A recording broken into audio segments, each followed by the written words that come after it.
Nice one, Jen. Well, if you enjoyed Jen's show, then you've hung around to give this a go, having never heard one of these before, then fucking good on you. I guess, to everyone else, you're alright.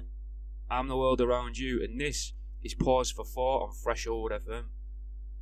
This week we're gonna look into giants, and I want to start this off by saying we won't be taking into account an alleged Photoshop battle from the early 2000s. I think it was 2002, 2003ish. Even though, they're good photos, innit? They're compelling and all that, but they're not real, innit? And I suppose that's more so a credit to their creators to be able to make such good photos. Fucking 18 years ago. A lot of our photographs that we deem our photographs of giants come from this competition, which was called Archaeological Anomalies 2. This competition even made National Geographic write an article, because after a few years there were articles circulating saying that National Geographic had actually discovered giants. But that's what they want you to believe. Although, contrary to popular belief, the internet did exist in 2002, and even weirder still, so did National Geographic and Photoshop. But what if this was just a clever way of being able to muddy the waters? They, and that's, the big they, may have organised this competition knowing that in years to come, conspiracy would become a big thing again. After all, this giant scandal about oversized skeletons was only about a year after 9/11. Could it have been to muddy the conspiratorial waters? They didn't want people discussing steel beams and seeing demons in the smoke, so they got people rambling about massive humanoids instead, forever blurring the lines between reality and fiction. Maybe it's important to see what else was happening in 2002 at the time. A few major sporting events were happening, like the Winter Olympics in America and the World Cup in Japan and South Korea. Now, these sporting events will have allowed for a lot of people to meet and discuss ideas and share web addresses for internet forums. So, could the release of the giant photographs actually have been a way to test if they can control conversation topics amongst big crowds? The Queen Mother died in England, a day which I remember to this day because, on a personal note, it affected me quite deeply, because I remember I used to watch cartoons early in the morning.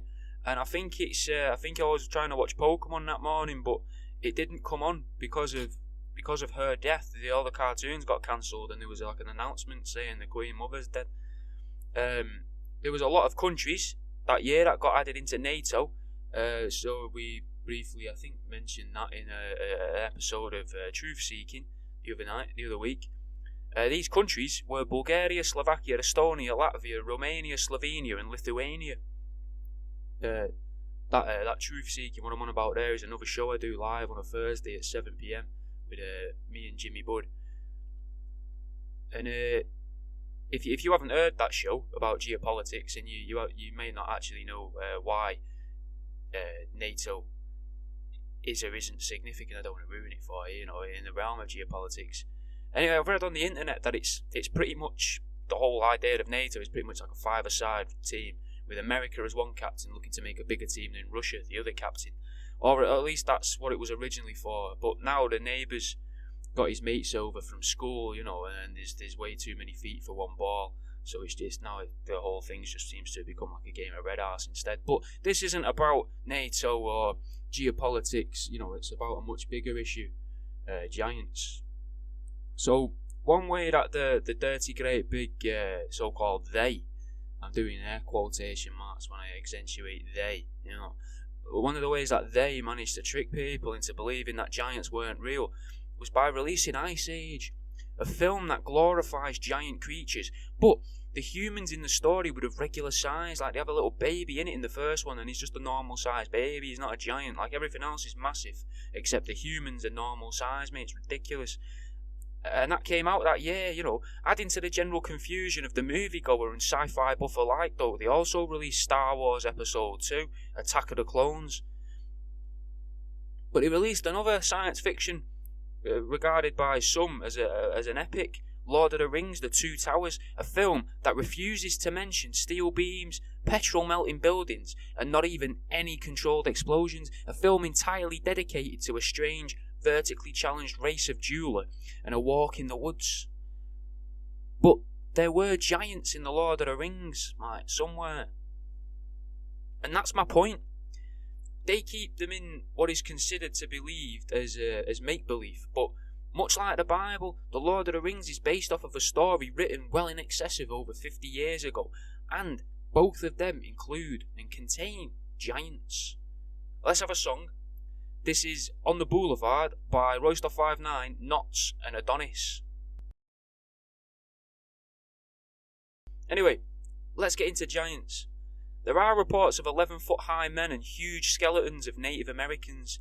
Now, there's a lot out there from Americans about American giants, but what's worth remembering is that Pete guy. We all know who I'm on about, innit? The Lindo man, a bloke that was found perfectly preserved, 5'6" bloke. Could the Lindo man, bog boy, Preservation Pete, actually, could he have been a baby giant? But we've all been lied to as to not cause a fuss in the very posh area that it was found in, known as Wilmslow, in Cheshire.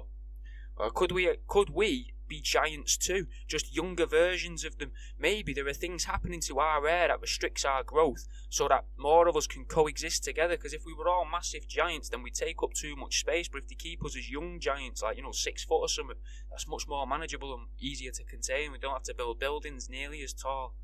Because, like dinosaurs, they were only that big so that their lungs could make use of the gases in the air at that time. So maybe someone has artificially altered the air on our planet in order to make us all smaller and more manageable.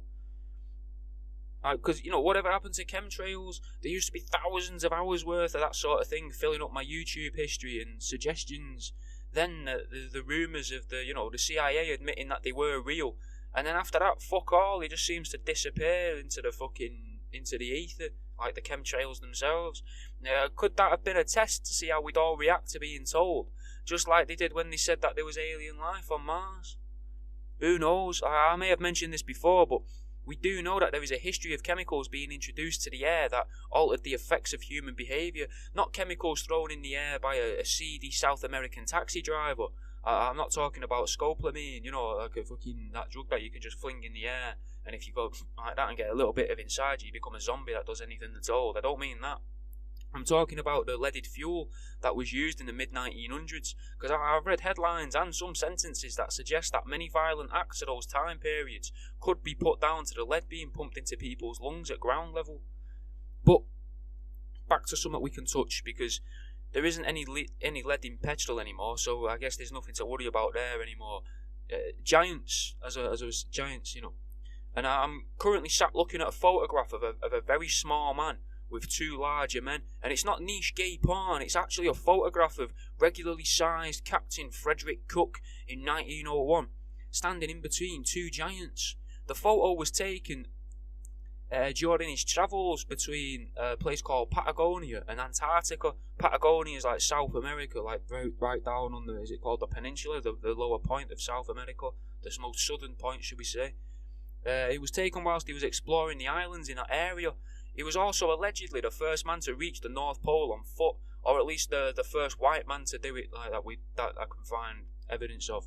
But what makes it more interesting is that both he and Richard E. Byrd, the bloke that said that there were mammoths in Antarctica, both of them were recorded as the first person to reach the North Pole by foot and air respectively, but both these explorers have tried to talk of creatures beyond our currently accepted scope of fauna, and both of them have been retrospectively, they've been removed from their podiums, their status as first man to, first person to.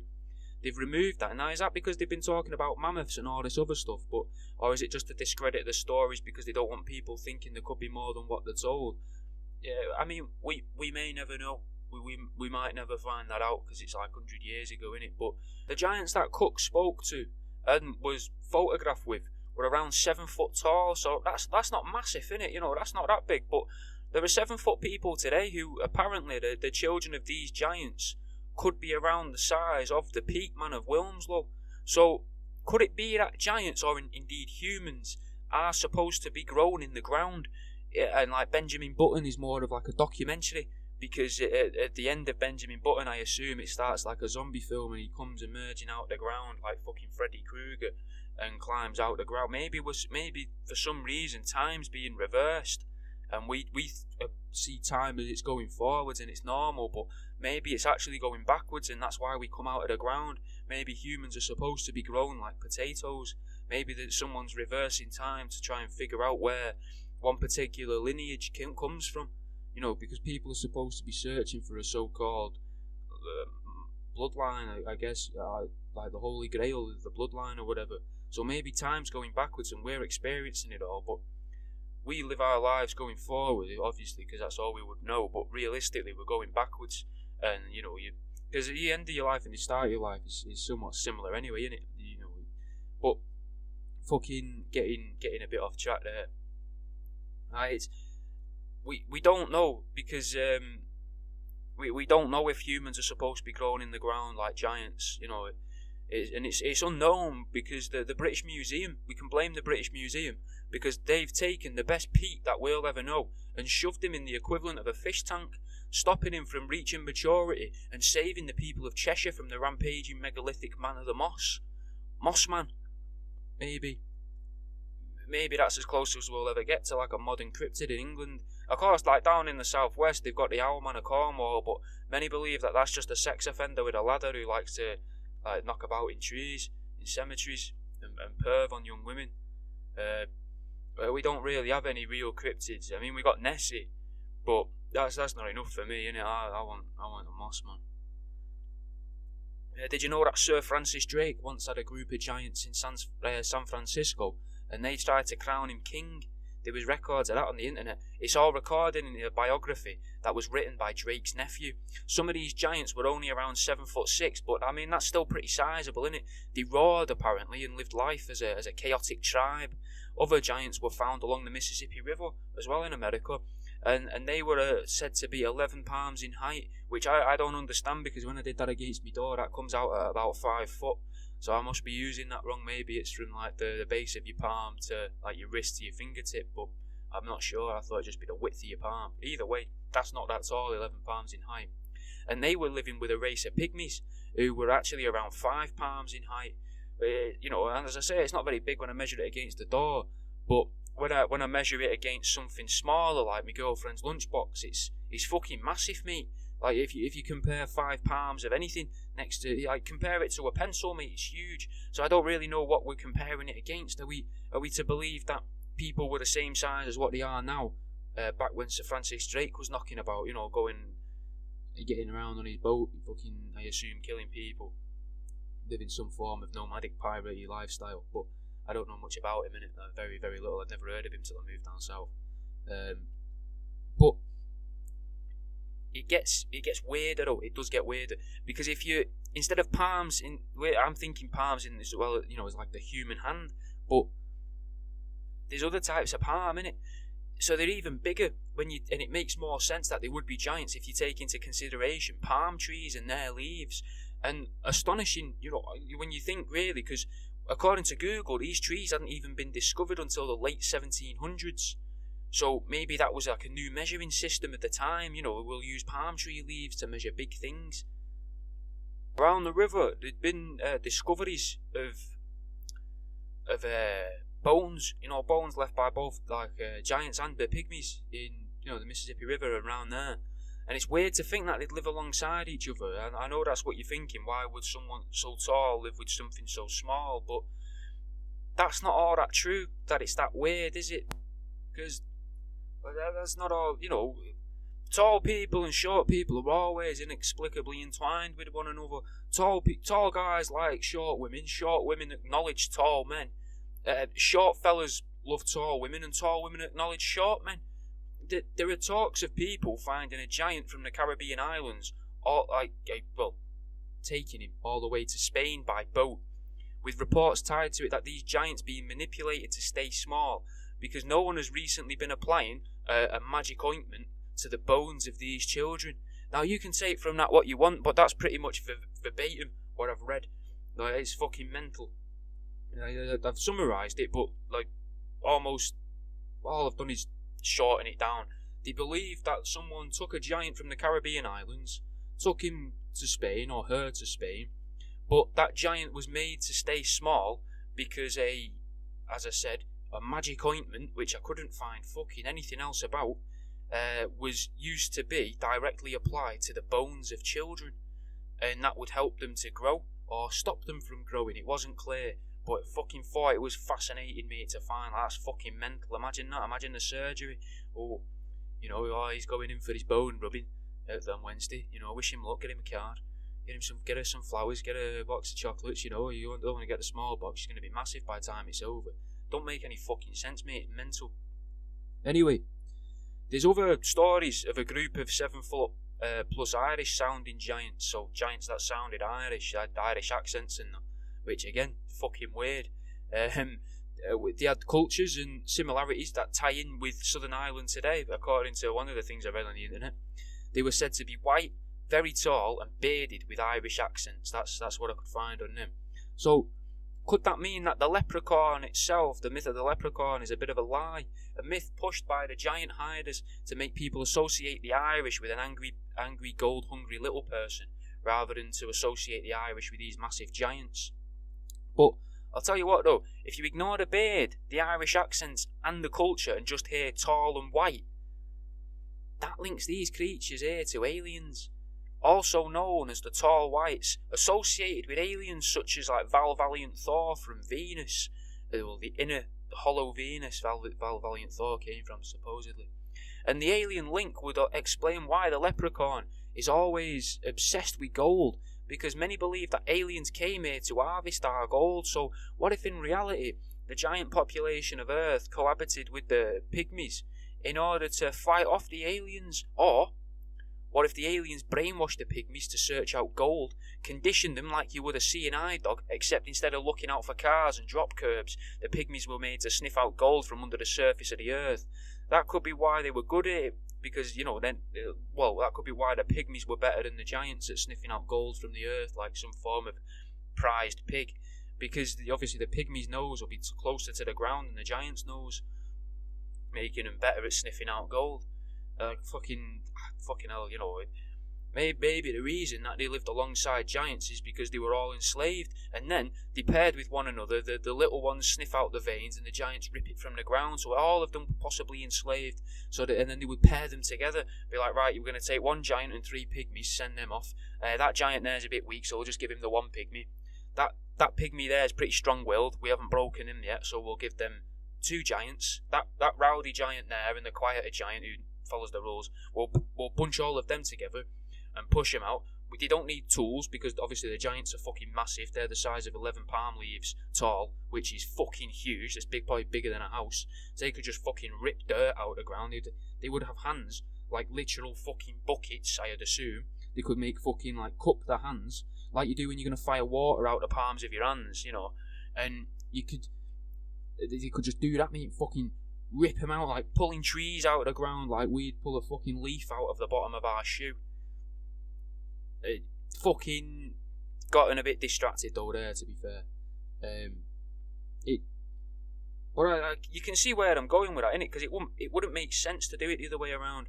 Why? I can't imagine that the pygmies would be in charge of the giants. I really can't. And maybe that's where we actually come from. Humans as we are, maybe we are the children. The children, the spawn, I guess. It would be children, wouldn't it? Because they're humanoid, so they're not like fucking creatures and humans. I think they're all humans. I think the idea is that the giants are massive humans and the pygmies were just humans, but very, very small. I'm not sure, but that's what we're going with. And maybe that's where we come from. Maybe our height isn't because we haven't had the magic ointments of the giant king and queen rubbed directly onto our bones, but in fact it's the result of giants and pygmies making love to one another at the riverside all those years ago. It's possible, isn't it? It's kind of romantic as well in a way. Let's pop another song on, because I've gone massively away from my notes again. This is the first single by Mike Reckless after he changed his name from Mike Righteous. This is Pathways.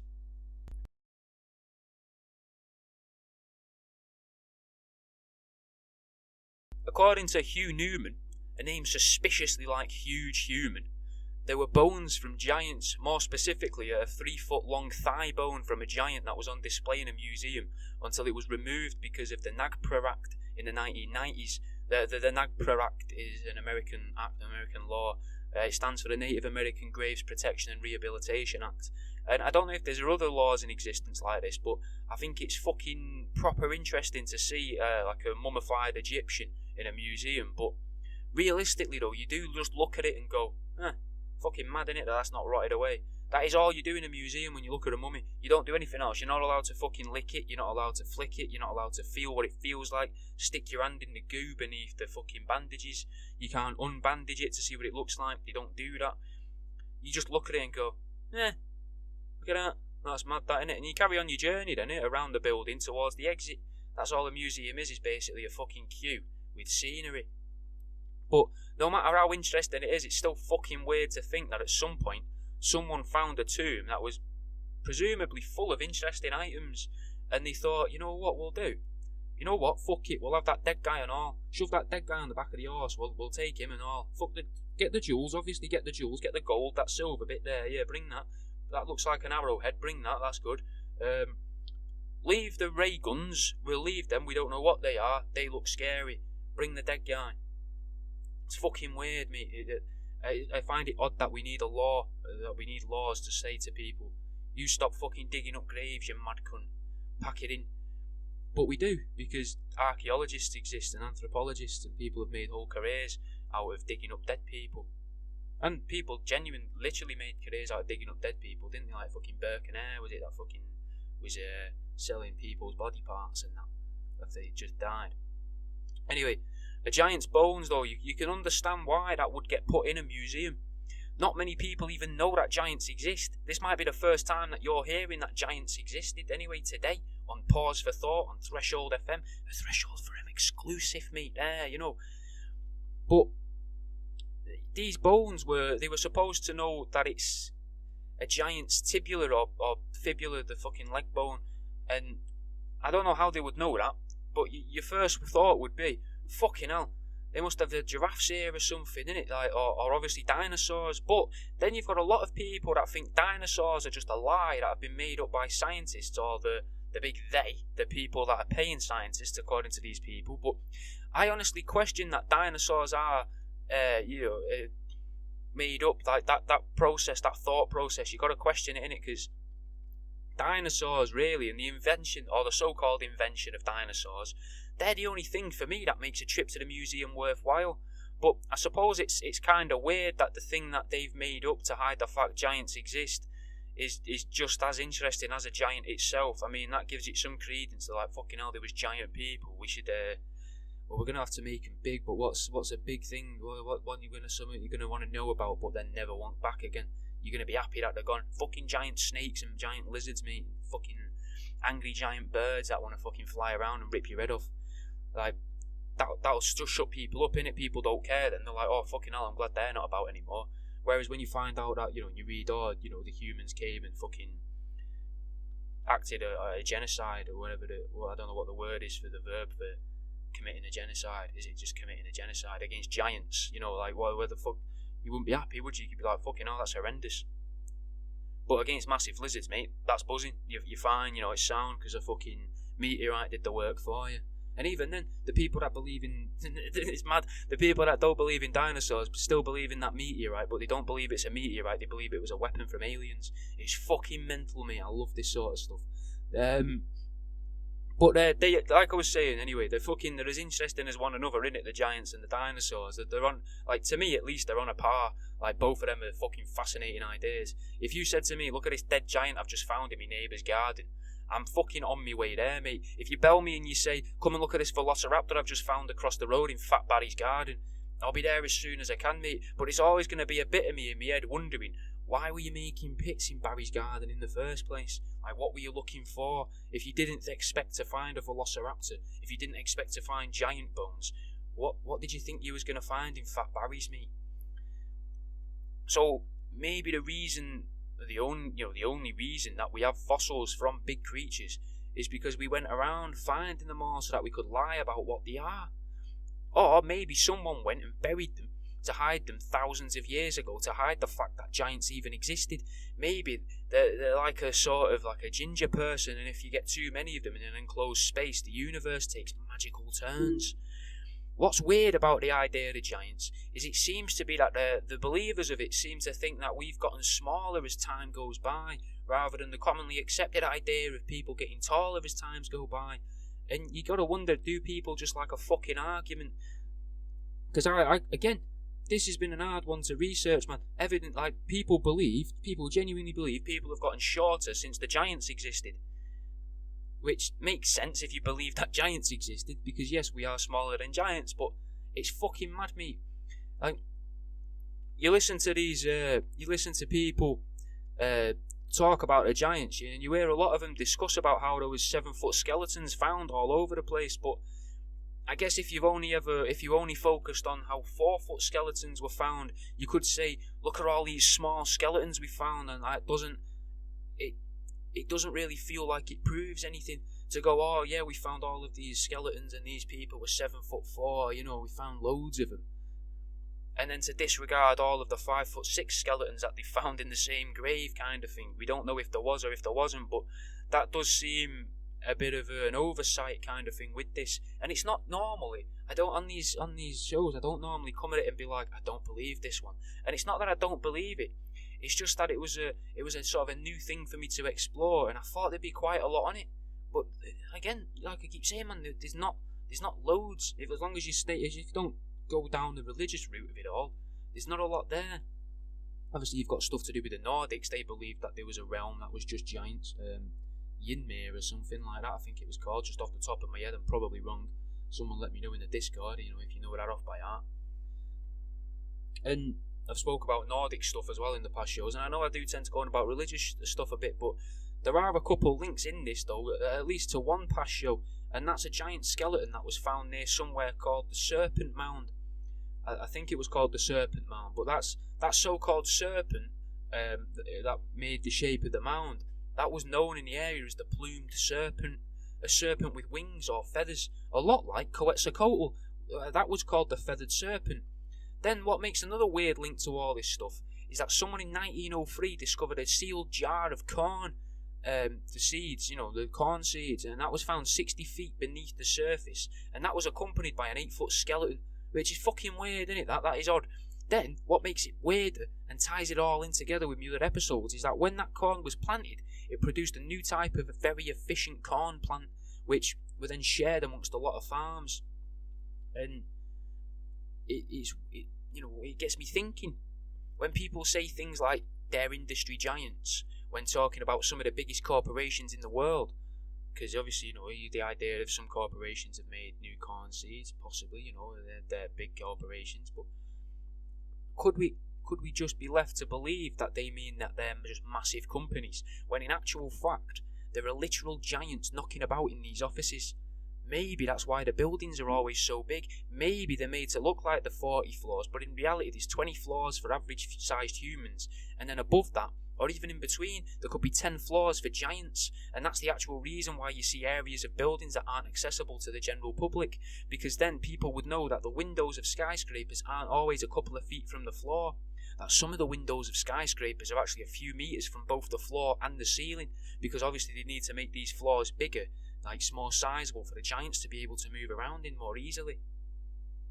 Apparently, these burial mounds have effects on any corn grown in the area as well, according to some people, making the plants grow a bigger yield of crop, which is fucking mental. Maybe the burial mounds could be where the gases from the factories, or maybe there's a huge spacecraft that's stuck inside the crust of the earth and it's pumping out radioactive materials that help people grow taller and make corn grow faster too. One thing it could be, the corn could be growing better in them areas. Again, I'm sorry to play devil's advocate on this one, but I found it really fucking hard to look into, as I keep fucking saying. Could the corn not be growing better because of all the extra nutrients in the ground, because it's now being grown on a burial mound? The burial mound where you've fucking pumped loads of fucking dead guys into, that's going to leach out loads of good stuff into the soil, and then obviously it's never been used because it's a fucking cemetery, and then someone's come along and gone, we could grow some corn there, loads of fucking room here, grow some corn, and then the corn grows great, and they're like, oh fuck me, it's because of the giants. because they don't want to say, actually, I'm burying it on a fucking ancient cemetery. I probably shouldn't be doing this. It still feels wrong. 2,000, 3,000 years is still not long enough. A slightly different type of people that were found as well in another place, but there was allegedly horned skulls found in Pennsylvania, and they look pretty weird. I've looked at pictures of them. Allegedly they're fake, but apparently they're not the only horned skulls associated with giants that have been found. Like, these have been found near giants and associated with giants. But we're getting fucking off track there, because the fucking spacecraft and all that, nothing to do with giants. So let's have the Here's How. And that's the end of this week's Here's How. Let's have a song. This is Right Wino by Stigger a Dump.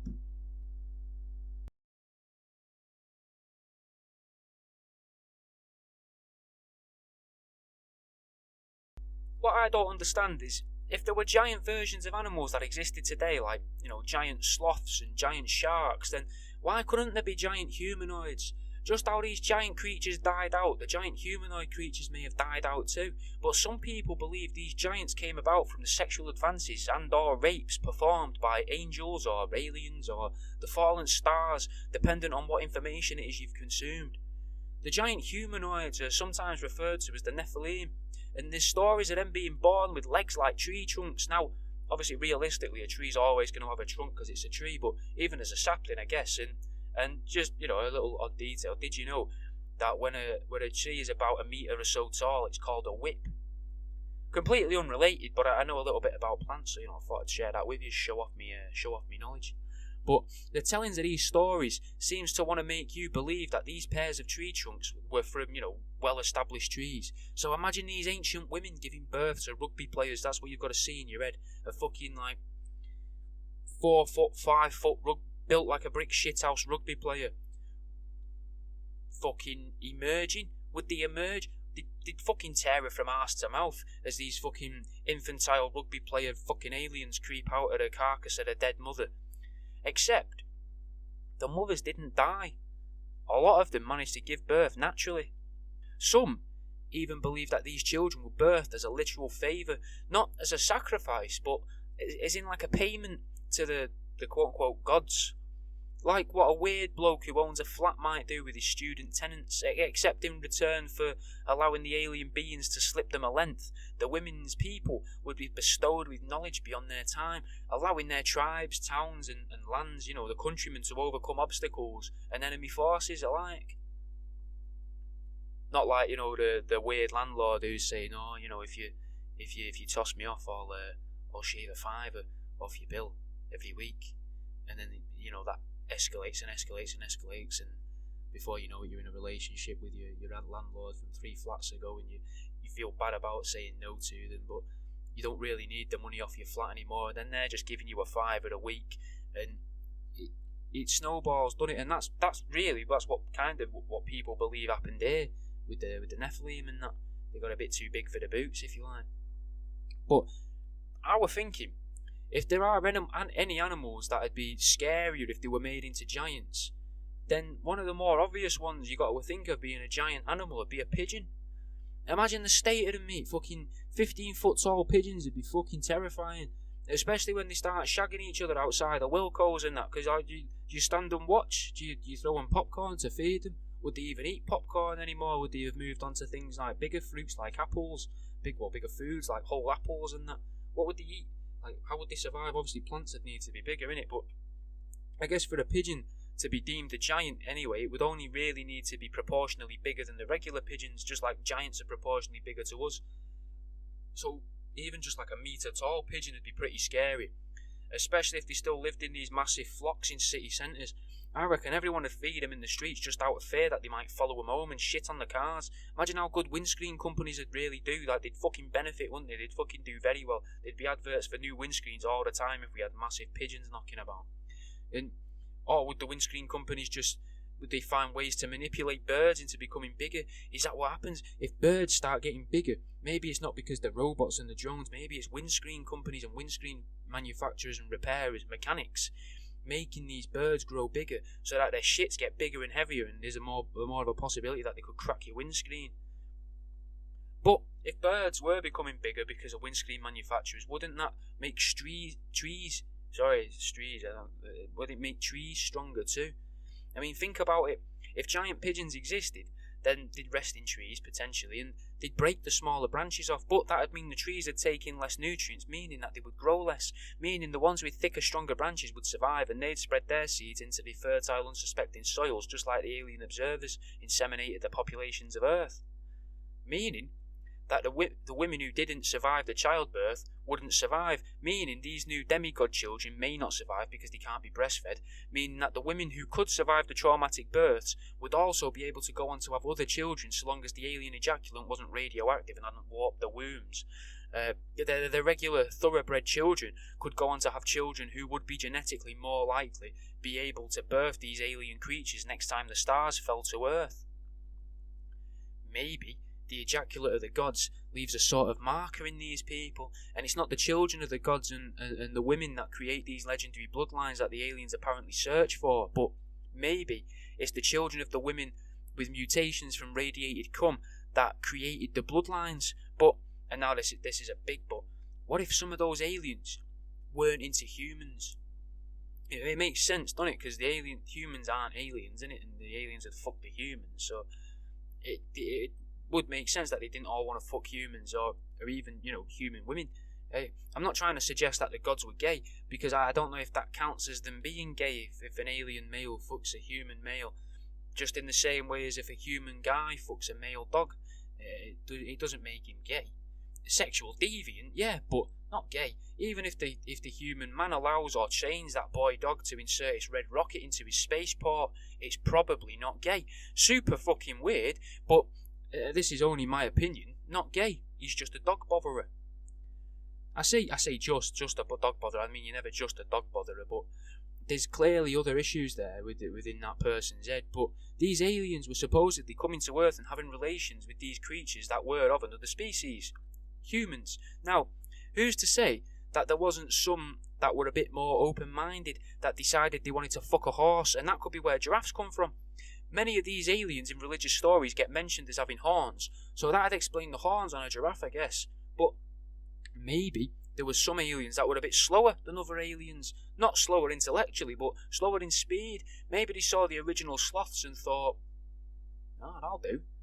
Because they couldn't grab any of the other creatures, like a crab was too nimble, a dog was too quick, they couldn't become dog botherers, Horses, they couldn't catch up with the horse, that was for the giraffe ones, the giraffe aliens, the horned guys to fuck the horses. Maybe all they could get their hands on was a sloth. Maybe there was a particularly fucking mental group of aliens, true mentalists that saw our sharks billions of years ago and thought, you know what? I like the feel of this planet's feline creatures' tongues against me skin, but these massive angry things are covered in the texture of a cat's tongue. They're the one for me. Maybe these aliens were very hairy. Maybe they were Bigfoot. Maybe that's why there are reports of Bigfoot, still to this day. Maybe all the other aliens left the Earth to Bigfoot because they were intimidated by the creature that could fuck sharks. But maybe Bigfoot and the giant megalodons have or had a special symbiotic relationship. Cats use their tongues to clean and brush their fur, so imagine what a Bigfoot could do with a shark if it was to ever rub up against it. Maybe they just used to have the ancient alien equivalent of Netflix and chill. Fucking carvings and drill, maybe. There's got to be something better. Cave paintings and waitings. I don't know, it's not important, but tell me in the Threshold Discord what you reckon Bigfoot and sharks would call the consensual booty calls, tell us in the Discord. Anyway, I haven't looked at my notes for about 10 minutes here, so we'll have another song on. This is Dabbler and Griselia's Psychoville.